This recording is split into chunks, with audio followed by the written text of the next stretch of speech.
All right, let me go ahead and get us started. So again, if you haven't yet, please introduce yourself in the chat. Great to see everybody here. This session is being recorded, thanks to my colleague Hannah Maiko. And we will follow up with everybody who registered for the session to send you the link to where that recording will live on the River Network website. So if you want to share it with others, please feel free to do that. So just kind of moving us along. If you're new to River Network, welcome. We are a national organization. Our whole purpose is to grow and strengthen a transformational national network of water justice and river advocates. We have over 1,000 members around the country and try to bring folks together as often as we can. One such opportunity is at River Rally, which is our national conference. I'll bring up the date for that as we wrap up the session. Please take a minute to drop into rivernetwork.org. You can check out our members and learn more about the work that we do. So a lot of what we do is bring training and bring capacity building support to organizations. And so we're super excited today to be offering this session with our partners at ESRI on StoryMaps. River Network, we do a lot of storytelling as a network weaver. What we do is bring stories of of success, of efforts around water protection from around the country. So our network members can learn from one another, replicate each other's successes. And we have found story maps to be an invaluable tool in telling those stories, complex stories, multimedia stories that dive deep into one community or tell a story of an issue across multiple communities around the country. And so I know many in our network are excited to do more storytelling and to think about how you can incorporate story maps into your work. So with that, and of course I have lost my bios. I'm so sorry. I'm going to have to ask you guys to introduce yourselves because I've got two screens, but clearly that's not enough. Let me introduce our three speakers, allow them to introduce themselves, and then they'll just run with it. We've got Andria Olson, Senior Content Specialist for ESRI. And we've got Summer Bingham, Account Manager for Conservation and Nonprofit. So anything related to setting up an account or learning how as a nonprofit you can join the ESRI family. Summer is here to answer your questions. And we've got Heidi Daulton, also Senior Project Manager, who is going to share with Andria around content development and using story maps as a storytelling tool. So with that, I'm going to stop my share and invite you, Heidi, to pull up your slides, I think. And just warm welcome, and thank you for leading us in today's session. Great. Well, while Andria's getting her slides up, she's going to go first with the first portion. I can introduce myself. I'm Heidi Daulton. I've been on the ESRI StoryMaps team for a few years now. I'm with my people today. My background is actually in conservation and GIS. So this position has been fun. The communication side of GIS and storytelling and telling those conservation stories. So happy to be here. Andria, I'll pass it to you. Hello, I'm Andria Olson, as mentioned, on the StoryMaps team.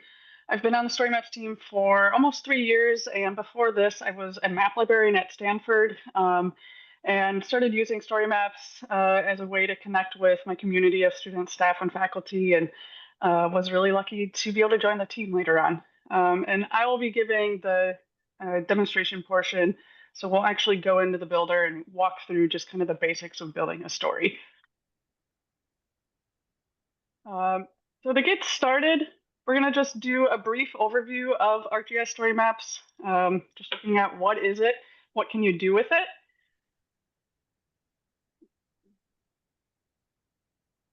Okay, StoryMaps combines interactive maps, maps that you find or make or host online using ArcGIS Online with your multimedia content, so photos, audio, video, etc. You can combine all of that with text to tell stories about the world. And we've seen stories about all sorts of topics at all different scales. So it's a very dynamic tool that kind of enables you to do a lot. Let's see here. There are 4 outputs, stories being the primary one, which is that scrolling experience with immersive sections. And this is what I'll show, kind of run through how to do in the demonstration in a bit. The second is briefings. We are using briefings right now for this presentation, so it kind of gives you an insight of what it is and what it looks like. This is the slide-based output of StoryMaps. It was released last year. So if you're familiar with StoryMaps, you may have missed the fact that briefings came out. So if you have a need for slide-based presentations, definitely check out briefings. The third is collections. With collections, you can easily bring together your stories, briefings, and other content like PDFs all into one place. You can also use this as a way if you have a lengthier story to tell, where each item can actually act as a section or a chapter. And the final output is themes. This really enables you to create what we like to refer to as a little world for your readers. Creating a little world is a really great way to enable your readers to lose themselves in your story and also read the whole thing and engage with it. And Heidi will get into this concept when she presents. With the theme builder, you can set colors, fonts, quote blocks, separators, a lot of things for your stories, briefings, and collections. This is also great if you're trying to apply your branding guidelines to any given item. You can make those choices using the theme builder and then apply it to your items. Let's see here. Stories, collections, and briefings, they all work on a variety of screen sizes. Our development team works really hard to make these outputs viewable and accessible no matter what size screen, whether it's a laptop, tablet, or phone. Much attention is also paid to the 508 digital accessibility compliance with capabilities such as adding alternative text to your multimedia, and that includes anything from images to maps. And then briefings specifically, there is a tablet app that enables your slide-based outputs to be viewable offline. So if that's something that is relevant to you, definitely seek out more information. We'll be happy to kind of point in the right direction there. For those of us here that tremble at the word GitHub, I'm one of those people. Really good news about the StoryMaps builder. This builder, it's very easy to use and it requires no coding skills. Enabling anyone to create something beautiful from scratch. At the heart of the ease of this use is this image on the left. This is the StoryMaps block palette, which you'll get good and familiar with if you start using the tool. And this is your menu of plug and play elements that you can use to build your multimedia narratives. From that block palette, the immersive blocks are a couple of key elements available to you to create a dynamic narrative. Sidecar is what is used to create a map or image choreography, or that synchronized dance between your multimedia and text. As you can see on the right here, this is an example screenshot from a story. As the text scrolls, the multimedia is moving in response. So it may be changing in scale or extent, or maybe it's transitioning between different types of multimedia. ESRI actively supports 40 languages, though you can create stories in many more languages. StoryMaps language and translation capabilities are very actively being worked on by our dev team. So that if that is something of interest to you, again, ask about it. We can point you in the right direction. We have a lot of resources about these growing capabilities and also what's available already. Your StoryMaps content is hosted by ESRI on the cloud, and we don't claim ownership of it in any way.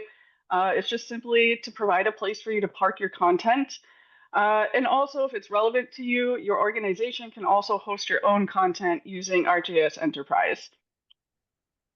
And the widespread adoption of StoryMaps has been very fun and very exciting for us to watch. We are at over 3.3 million stories now, and those are just the ones that we can see online. And we've also been very honored to work with or watch organizations like the ones that are up on the screen here use StoryMaps for their communication needs. So a lot of signature organizations like the EPA, USGS, MPS, also a lot of nonprofits. And education continues to be our largest user community. So with that, this is where you can find more information with esri.com /ArcGIS StoryMaps. And with that, I'm going to hand it over to Heidi, and she's going to cover some storytelling tips. Actually, one more thing before I start, we are going to bring up some poll questions just to see where people are at with StoryMaps, if you've used it before, how comfortable you are with the platform. So Diana, whenever you get around to it, if you could pull those up. There they are. The poll is open. I'll just allow, there's 3 questions in the poll. Please scroll down to see all of them. And I'll give it a minute. About less than half, fewer than half folks have filled it out so far. Great. And while All that right, the answers are still coming in.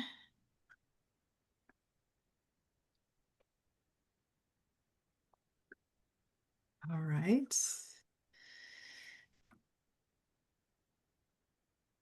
All right, I'm gonna close it in about 10 more seconds. I can see people fast and furiously writing in. All right, 3, 2, 1. Thank you, everybody, for filling out the poll. And here are the results. You want to talk us through them, Heidi? Sure. It looks like a majority of people are familiar with either ArcGIS or ArcGIS StoryMaps. That's great. If you're not, don't worry, you will be after this call. How many stories or briefings have you created? A lot of people, almost half, have created none, which is awesome. Hopefully after today that changes. And then a lot of people are in the 1 to 5 category as well. So maybe you've created one and you got frustrated and you gave up. I don't know, but hopefully that's not the case. And then the last question is also always the most interesting to us, I think. What are your greatest barriers to creating stories? Builder knowledge is the top one. GIS knowledge is number 2. Oh, sorry, time is number 2. And then GIS knowledge. You actually don't need a ton of GIS knowledge, which is nice. Yeah, thank you for answering those questions. That kind of helps us tailor our content that we put out, our blog posts and resources. So I will open my screen now. Oh gosh, which one is it? I just have a bunch of blank boxes. There we go.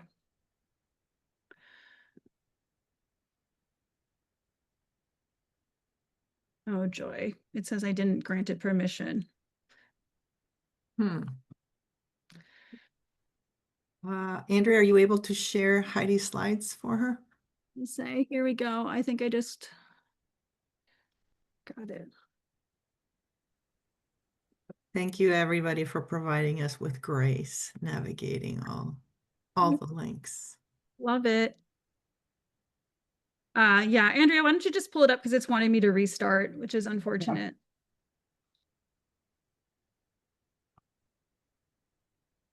Great. Thank you.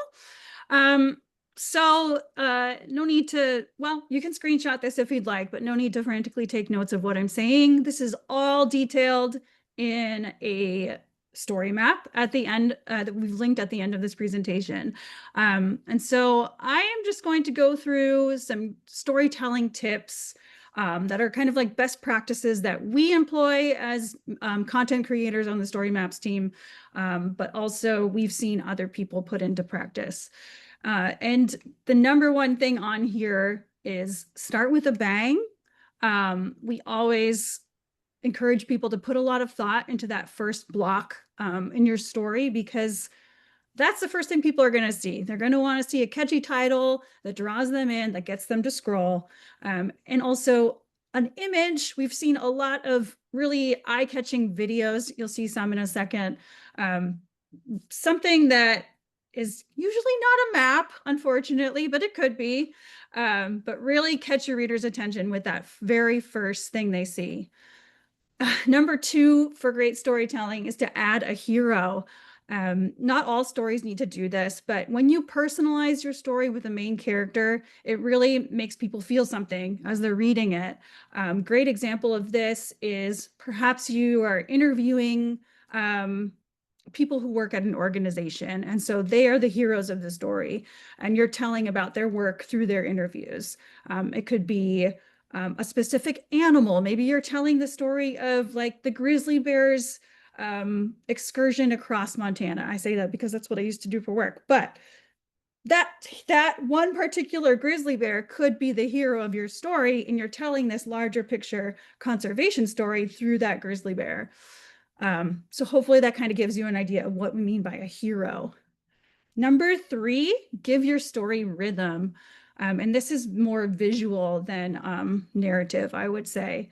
A repeating structure can be an effective storytelling tool. So if your story is split into sections, perhaps you have a photo, and then you have a quote, and then you have some scrolling text.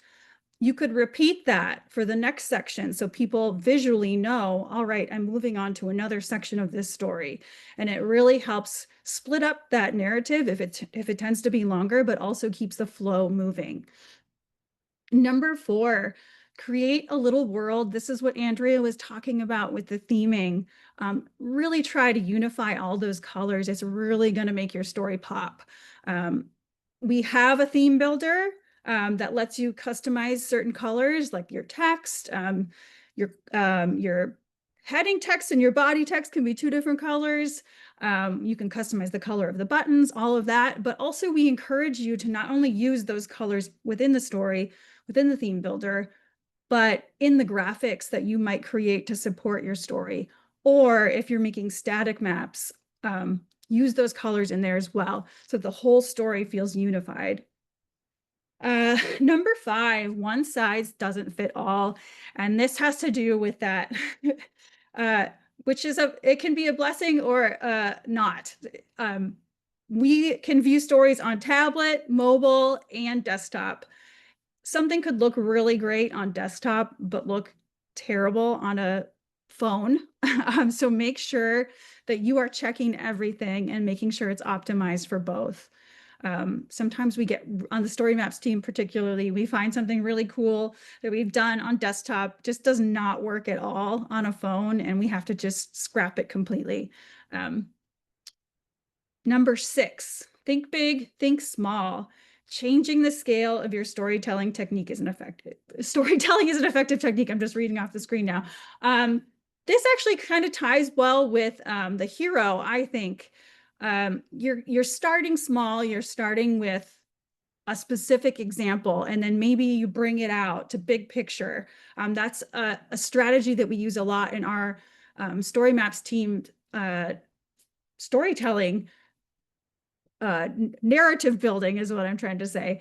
And so we'll often start with a specific use case, and we'll zoom in on a location, and then we'll bring it back out to like perhaps global or maybe even just national level and be like, hey, we just zoomed in on this place, but this is actually a problem everywhere. And then another thing we like to do is bring it right back to that example. So we're going small and big and then back to small. Number 7, use active and passive maps. So I kind of already mentioned this a little bit with the world building. We do have the ability to embed interactive, really fun maps. You can have map actions that turn layers on and off, but you don't always have to do that. If your team has a great cartographer, perhaps you want to just drop in static maps. It can be just as effective for your storytelling, but again, make sure that that theme matches throughout the whole story. We've seen some stories where there's just a bunch of different maps pulled in from a bunch of different projects. It still tells a story, but it's not as effective. Number 8, keep it short and sweet. We all know people don't like to read anymore. So I would say this is probably one of the top ones I recommend to people is try to tell your story as succinctly as possible.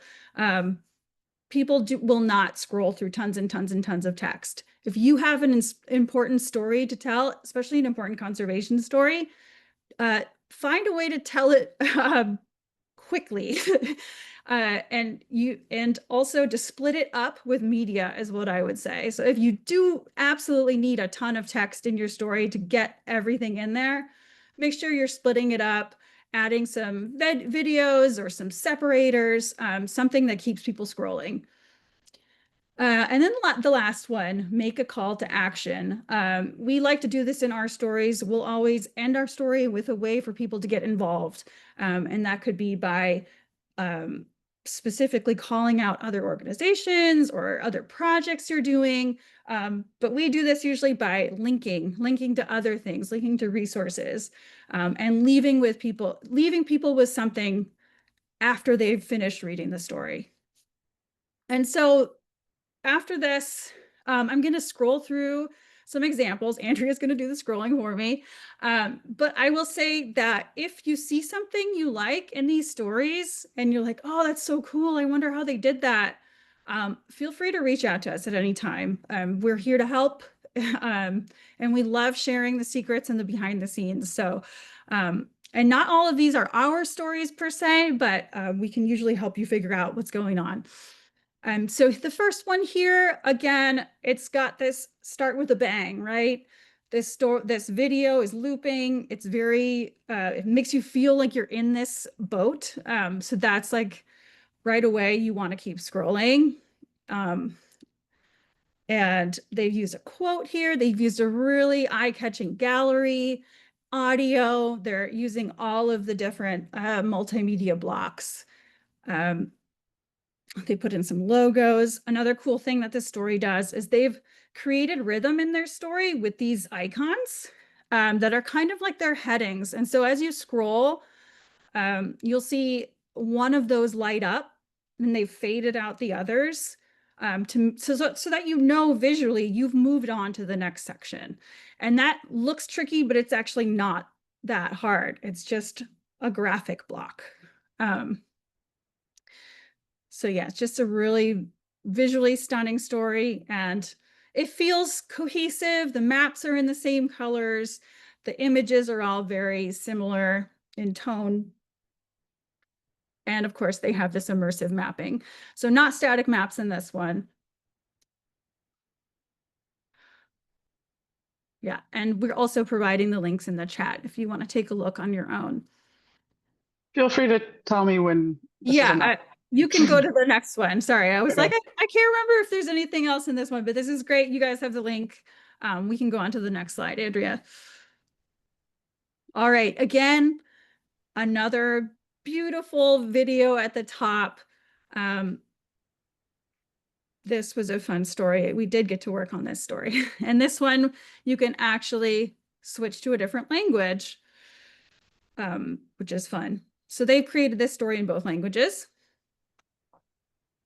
Some static maps, and then here's kind of where they've introduced 3D mapping. So it's a map choreography to bring you into this river scene. Again, looks complicated. Don't be scared. It's not as hard as it looks. And we're here to help you create your own story just like this. Heidi, if I can jump in, one question that came up on the chat on that previous map, were those hex icons linked to headings or were they just visual elements? They're not linked. It's just an image. This is Anna. I just checked it out. Thanks. Got it. I saw you were here, Anna. Hi. The creator of the story is here. Oh, great. Yeah. Yeah, again, just let me know. Yeah, I was going to say, you can go to the next one. Great. Okay, so I threw this one in here. It's not a river story per se, but it is an example of a conservation nonprofit sharing the work that they're doing. And our team did help on this project. So it has their brand colors. We also use their brand fonts. Very natural feel to this story. And it just walks through the really great work they're doing. Again, some interactive maps. And then as you scroll, like there's just great photography. Here's like what you could consider a hero. They did some interviews. There's a custom separator, just a little graphic that you can drop in as an image and acts as your separator. And you can see like the story is all aligned at the center. It feels really, I don't know, comforting, I would say. It has great rhythm. And it just tells the story of this organization. You can go to the next one, Andrea. River Story, again, a video. This one is kind of neat because it's all static maps, and really well done static maps. So if you are very into cartography, these National Geographic style maps, they look great in stories if they're done well.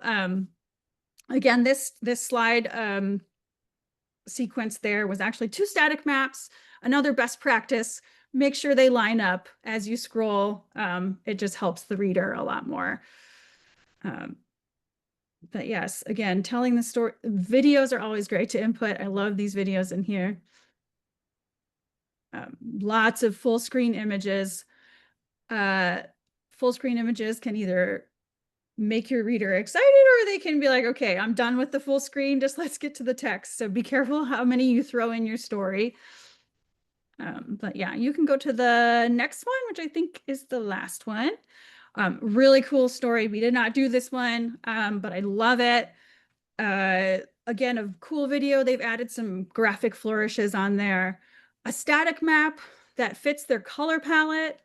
They've included an infographic here as an image, so that's a cool technique.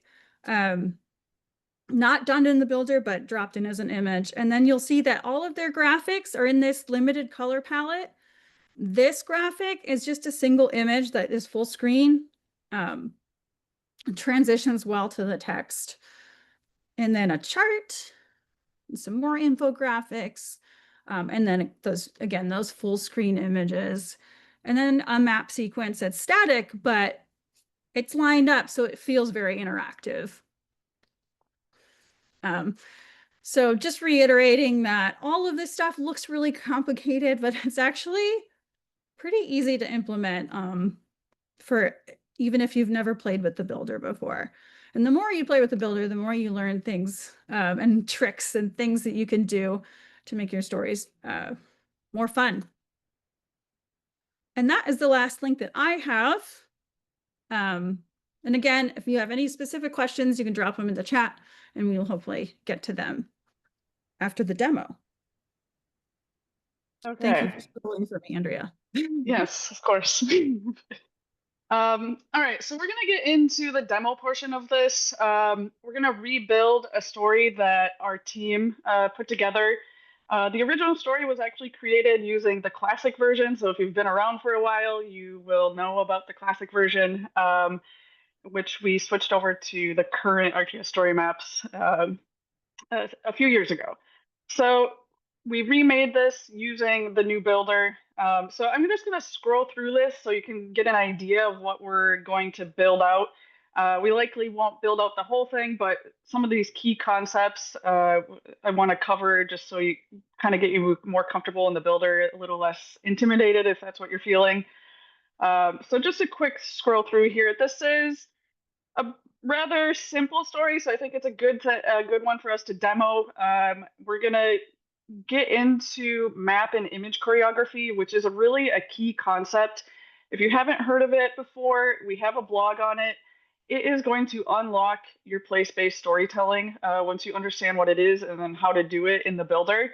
And as I mentioned before, that is the whole text and the multimedia kind of in step with each other. So here we start with an image and then it drops into, this is a 3D scene, which then becomes very apparent in the next slide. And that's just it. This is all slides built up on each other. So really kind of demystify that whole thing. And then moving back into some text, some images, and then we go back into some more image choreography. And I think some of the techniques that we were talking about, one thing that the story does really well is it's not a text dump. A really effective thing is to kind of feed text to your readers. And you can do that kind of cinematically, where here we have before removal and then after. So just something to keep in mind of really thinking about the presentation of your story, and whatever it is you want to share, make sure you're thinking about the audience on the other side. Make it interesting to them. We know you're really passionate about what you do. I was a librarian, really passionate about librarian stuff. I have to figure out how to communicate that in a way that it's broadly accessible, broadly interesting, so we can get people invested into what we're doing and our causes. So that is it. It's a rather short story. So again, I think this is a good one to kind of demo here. So I'm going to jump into the builder from here. And this is where you'll start, storymaps.arcgis.com. So I'm going to go ahead and sign in here.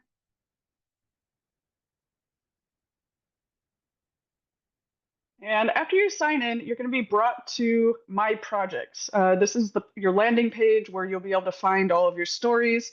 At the top left, you can see we have stories, briefings, collections, themes, so all of those outputs that we were talking about. This is where you find all of it. There's also a lot of great quick links to different resources, FAQ. There's a question mark up at the top right here. A really great thing that we like to point out and highly recommend is feedback. This is a very quick way to say whatever you need to say to the StoryMaps team. We're very responsive, especially the dev team. They're very responsive, and we're very interested in hearing what you all need. And the number of updates and new features that we create fully based off of feedback from our customers, it's really astounding. So be sure to tap into that. So from here, we're going to start a story from scratch. So up at the top right, we can see create story. I'm going to go ahead and click that. I'm going to start from scratch. I actually recommend this if it's your first time in the builder to just start from scratch. And then once you become familiar with the features, then perhaps these quick starts will be a good place for you. But we're just going to start from scratch for now. And I'm just going to go through, I'm going to be copying and pasting things in. I have assets I'll be bringing in. So we can follow along as I do that. So we are now in the builder. I'm just going to get some text in here just so we can kind of start building things out before we make some design decisions and whatnot. So we're going to drop in our title here and our subtitle. So I guess I didn't mention this before. The story is about the salmon return to Washington's Elwha River after the removal of 2-century-old dams. So that is a little bit about the story that we're about to build here. The first thing I'm going to do after adding the title and subtitle, I'm going to go ahead and add that cover image or video as we saw in those sample stories. This is a really great place to catch your audience's attention with a beautiful image or a cool video. Go ahead, click on this.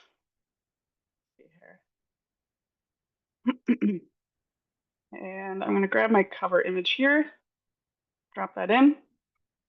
So by default, it's this minimalist cover design. Doesn't work great for for our image and what we're aiming for. So the first thing I'm going to do is change that. So up at the top here, we have the design tab. This is where the fun starts. This is where you can start making some creative decisions. So you can see we have 6 different options here. I'll kind of run through him just so you can get an idea of what we're working with. A very common one is this full cover. It's very good at kind of that aha moment when you first open the story. So I'm going to leave it at that. And then with your title, you have a lot of different options. Throughout the builder, look for this icon. This is a little palette. This is where options are going to open up to you, and it will be available on a lot of the features that you drop into your story. So we can do things like change the background of the title. We can center it. We can drop it down. And I'll leave it at that. So from there, I'm going to start dropping in some text. So as we had seen in the story, it opens up with just some simple text. This is one visual technique that you can do that can sometimes help grab your reader's attention is by just changing the size of that intro text. So if you have a really catchy opening, kind of profound or significant opening line, one quick and easy thing you can do to help with that is just make the text bigger right there. And now that we have some text in here, I'm going to go ahead and go back to this design tab. And this is where we mentioned themes. This is where you can apply your theme, access your themes. So the builder has 6 pre-made themes designed by our graphic designers on the StoryMaps team. And then there is also this featured themes gallery, which is just more options. So there's a lot of cool things in here: science report, back to school. We'll apply some of these just so you can see what they look like. So if you feel a little nervous about design, which I know that's a common thing for people, and you feel like you just want to use one of these to start off, they're here for you. But still encourage you. The theme builder does make it easy to explore your creativity. And I think everyone is creative if you just allow yourself to be. So you have these themes here to help you along, but do also encourage you to design your own theme to create that little world for your story. So I am actually going to browse my themes, and I'm going to tap into my organization here, and we have the River Reborn theme. I'm going to go ahead and apply that. And this one is a rather subtle theme, so changes have been made, but it is actually kind of similar to the font with the default Summit theme that gets applied to all stories when you begin. But we've applied a theme, and we'll see that kind of emerging more as we continue building out the story. So now we are going to add an image gallery. So as you can see, when you hover around in the builder, you're going to get this teal button with the plus button. This is another bread and butter button within the builder. If you see this, click on it, and it's going to bring up the block palette. So this is where you start having all of the options of the plug and play elements that you can drop into your story. We have basic things like text, buttons, separators, code. We also have data visualization, which chart is a newer release. So you can actually put dynamic charts right from the builder into your story. All of your media options, we have images to videos to embeds to timeline. And then the fun stuff, the immersive blocks, sidecar, and map tour. So sidecar is really one of those kind of key signature elements of ArcGIS StoryMaps. This is how you're going to start building those map choreography or image choreography. You can see there's 3 different sidecar layouts. So this is fun to go through. The best way to learn the builder is to just click everything and see what it looks like, see how it operates, and then figure out what works best for your story. So with this story, they used the floating panel version. So I'm going to go ahead and click on that and save that. So now we are in the sidecar builder within the StoryMaps builder. And as I mentioned earlier, it's just slide on top of slide on top of slide. And that's how you build this out. So running along the bottom here, this is where your slides will get built up. And we can see slide 1 over here on the left. So I'm going to, let's see here. Oh, you know what? And I said I was going to add an image gallery and I skipped over that, but there's another one coming up. So I'll add it then. Okay, so with the sidecar, I'm going to first add in some text here. So as we can see, we have this panel here. I'm going to drop in some text. And again, we can see the palette. So that means there's options. So you can go ahead and click on that and you can see you can make your text panel transparent. You can change the text to white with a dark glow behind it. You can change the position of it, center it, right, left, align it. And then you can also change the width of it. So again, click things, see what all your options are, test them out. So now that we have that text added, I'm going to go ahead and add that first image. And let's see here, sidecar 1.1, that was an underwater look at salmon. So I'll drop that image in there. So there we have our first slide. This is our first step to image. This one is image and map choreography, so very easy. So now I'm going to add the next slide. You can see over at the right here, we have this plus button that's going to add a new slide. I'm going to go ahead and add my text first to this narrative panel here. And this is kind of a heading, not kind of a heading, it is a heading. So I'm going to go ahead and change that to heading 1. And then I'm going to add the body text. And then this is where it starts getting fun because we're actually adding a 3D scene, which they're always very fun and cool to look at. So I'm clicking this add button again, and instead of image video, I'm going to go down to map. And when you click map, this is going to bring you to your ArcGIS Online content. So whatever you have in your content, it's going to appear here, and you'll be able to pull it into your story very easily. I'm going to, again, tap into my organization and grab the ID for this 3D scene. So just by if you're not aware, when you create something in ArcGIS Online, it comes with an ID, alphanumeric long ID, and you can use that to find whatever you need to find. So I went and copy and pasted that into the search box up at the top right here, and it pulled that up. So I'm going to go ahead and click on that. So when you click on the map, it just automatically brings you into the where you can adjust the map appearance. So we're still in the builder. We're just in the map editor of the builder. So we have our map here. One thing that we're missing is the label for this dam. So you can see over on the left here, we have our layers, we have bookmarks, and we have settings. So in the settings map or options, you have all these map configurations. So I'm not going to go too deep into this just for time's sake, but just be aware that you have these different options for controlling the appearance of your map and how you want your readers to see it and experience it. I'm going to go back to the layers, and I just want to turn on this label for the dam, and I'm going to go ahead and save that. And we've just built our second slide using a 3D scene. So now we're going to keep adding on to this so we can get that flyover effect.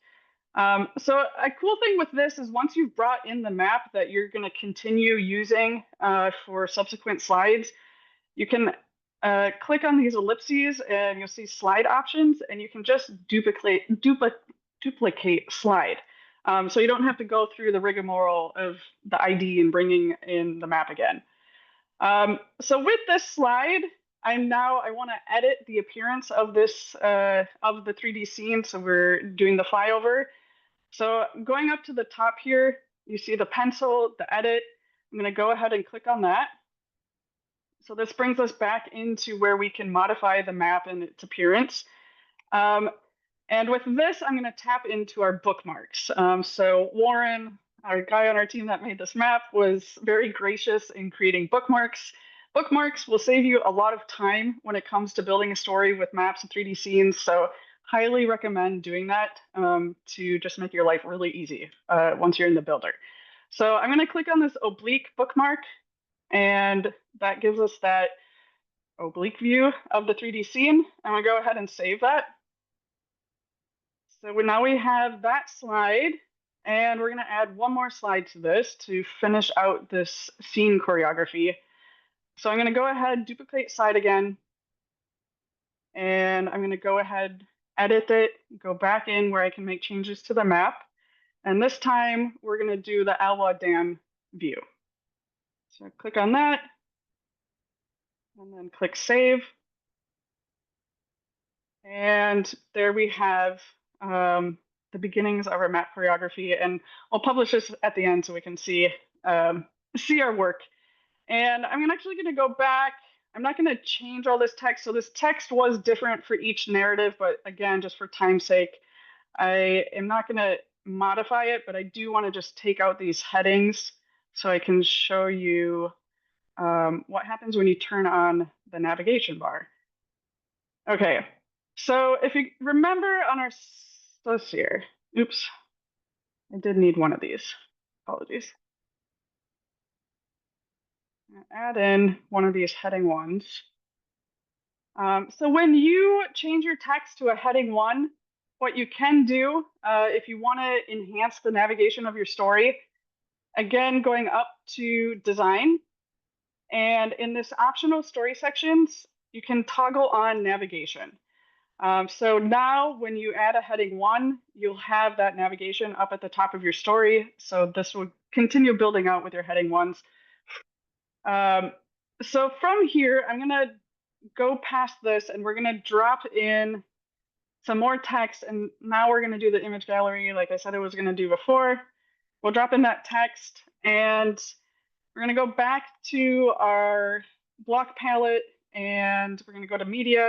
And you can see you can add a single image or you could add an image gallery. So I'm going to go ahead, click on image gallery, and I'm going to pick my 2 images. But then I was like, well, who's even the contact for this? Because I'm trying to, we have all these different projects and some are on state lines.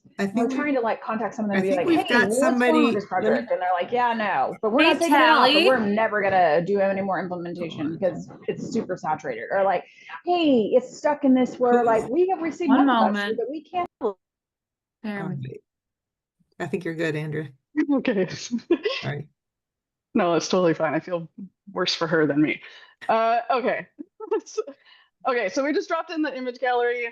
So when you drop in an image gallery, if you hover up near the top here, you'll see that you also have options here. You can change the size of the image gallery. So if you want it medium, large, and there's all these different options. There's different layout options that you can do. So if you have more than 2 images, jigsaw, and then also a film strip. So that kind of creates a slide presentation in the middle of your story, if that's relevant. And then, as I was mentioning when I was introducing StoryMaps, accessibility is a huge concern for us, and we're always trying to make sure that we're enabling accessibility in our stories in the builder. So if you go into accessibility, this is where you can add alternative text to describe your images so a screen reader can pick that up. And then with these images, let's see here. For each individual image that you add, you can, oops, not that one. I'm going to click the gear icon. You can add attribution, you can add a caption, and you can also add an image link. So the image itself becomes a link. So I'm going to drop in a caption here just so we can see what that looks like.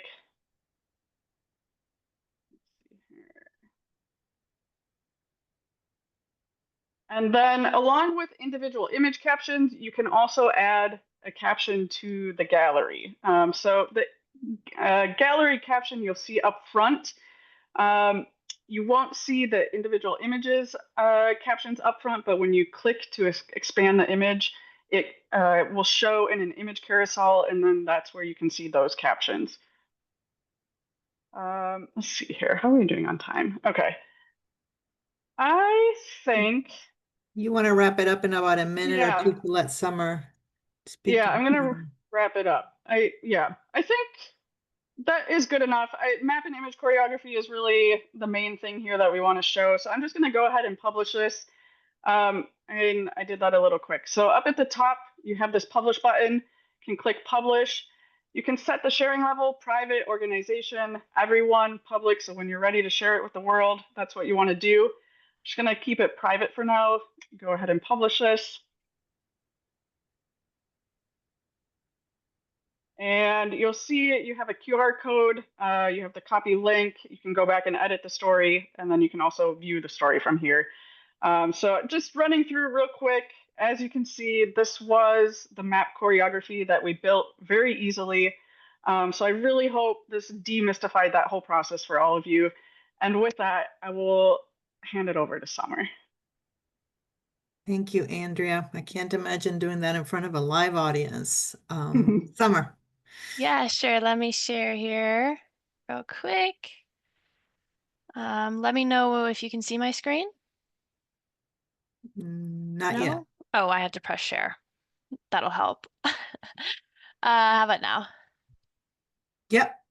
We see the full slideshow if you want to put it in presentation mode. Okay, how's that? Yep.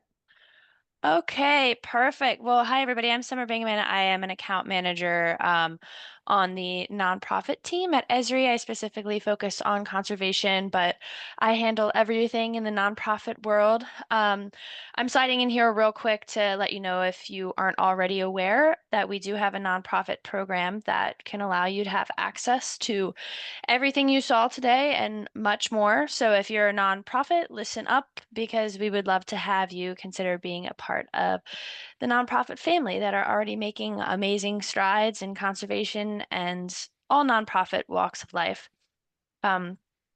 The awesome perks of being a member of our nonprofit program is not only our 98% discounts, but also access to story maps and other developer tools, free and low-cost training, a community, support and services, and much more. Most importantly, you'll have an account team like myself as an account manager and a solution engineer to help guide you along with your GIS journey, no matter your level of expertise. We already have over 15,000 organizations currently involved in our program, which range in all sizes. The application process is free and easy. And once you're confirmed as a 501c3, you'll be directed right to our nonprofit coordinator, who will help you get started. And we also have opportunities to be involved in person. If you're around the DC, New York City, and Atlanta areas, we do have nonprofit meetups in these locations throughout the year. Our next nonprofit meetup is in DC at the Open Gov Hub on June 10th. You do not need to be a member already of ESRI or the nonprofit program to join. If you want to come and learn and eat, we would love to have you. We also have a nonprofit newsletter that you can sign up for using this QR code. And no worries if you have not been able to capture the QR codes. I'll link everything in the chat after this. And with all that being said, here are some examples of what some of our nonprofit members have already created, story maps and or not. Nonprofits have already taken the initiative to create impactful products for their cause, including Surfrider Foundation, who created a volunteer engagement and mobile data collection application that allowed the public to report and submit cleanup requests post the oil spill in California, or San Jose Mothers Milk Bank, who uses the location of milk banks to connect mothers to milk resources for their babies. And even Desert Botanical Garden, who created a literal digital twin of their garden grounds to allow their visitors to navigate the grounds with ease, and they can also interact with it, its different features.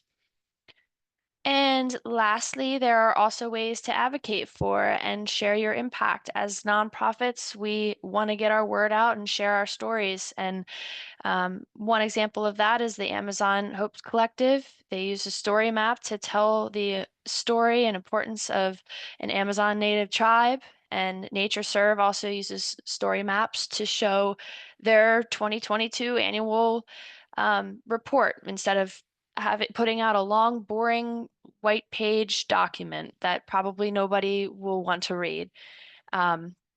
So if we've piqued your interest at the slightest today, please feel free to learn more about the nonprofit program by scanning this QR code, or if you want to have a chat and have me answer a few questions, please feel free to reach out and I can schedule a call. But thank you. I know we only have a few minutes left, so I will stop sharing and hand it back for the Q&A. Yeah, Hannah, we only have a couple of questions. Can you lift a couple maybe from the chat?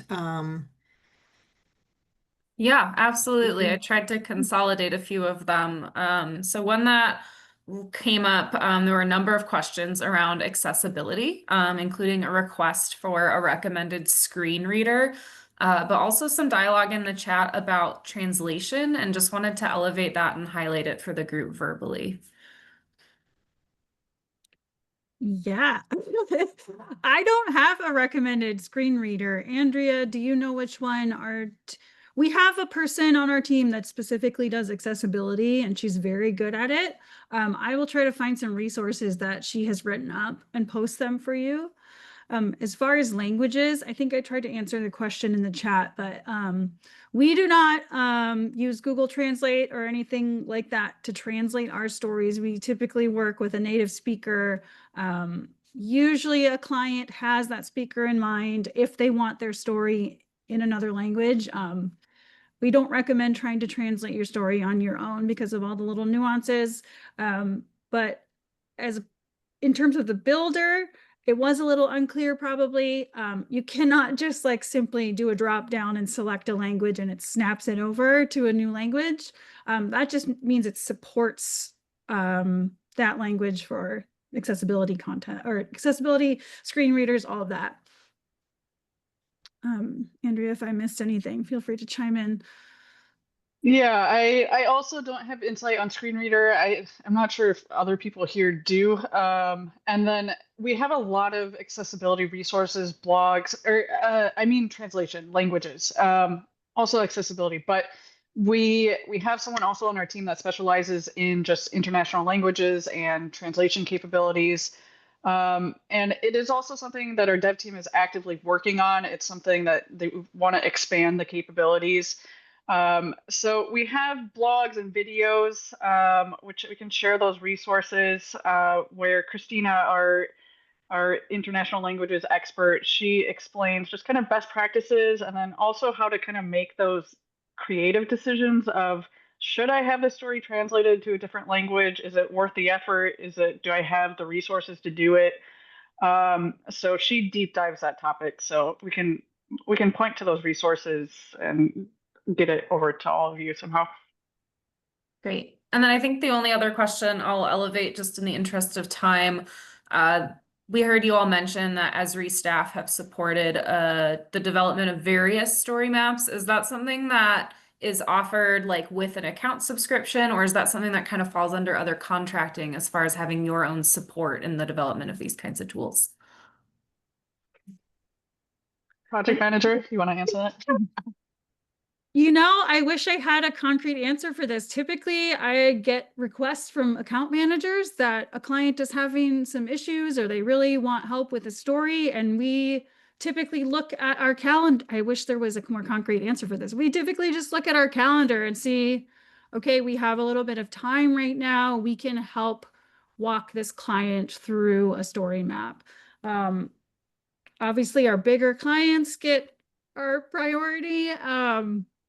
As well as some other larger initiatives, but we are always willing to help out as much as we can. It might not necessarily be that we can help you build a story, but we are always open to offering feedback and suggestions. So if you have built a story and you want to send us the link to it and say, hey, can you take a look at this and let me know how I'm doing or if I'm on the right track, always happy to do that.